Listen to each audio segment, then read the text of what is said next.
Attornano castello dei Carini, batte il fatto questo Caleri, lo vernagallo. Fofo, domani con chi gioca l'Akragas? Domani la ragazza gioca con Carini. Ma tu ci sei stato a Carini? Sì, ci sono stato a Carini. E chi hai conosciuto a Carini? Ho conosciuto la baronessa di Carini. E che cosa avete fatto con la baronessa di Carini? Con la baronessa di Carini abbiamo fatto una canzone. E com'è questa canzone? La baronessa di Carini. Ma poi l'hanno ammazzata la baronessa di Carini? Sì, dopo l'hanno ammazzata la baronessa di Carini, ora la baronessa di Carini è morta.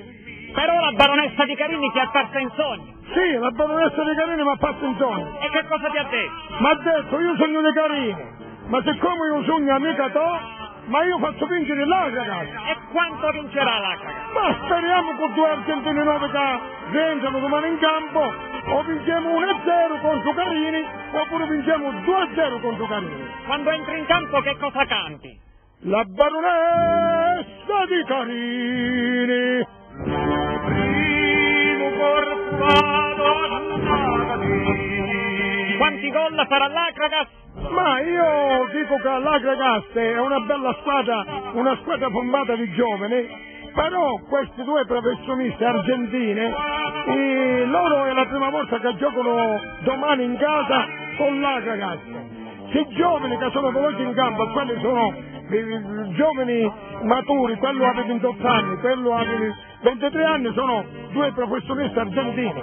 Passando la palla a loro si impegneranno che hanno il tiro stabile, il tirare in porta, o possiamo vincere una scaramanzia, che è la fortuna dell'Akragas, o 4-0. 4 fiatate allora.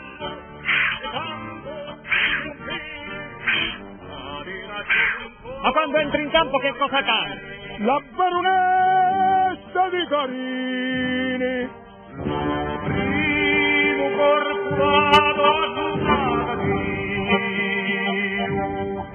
La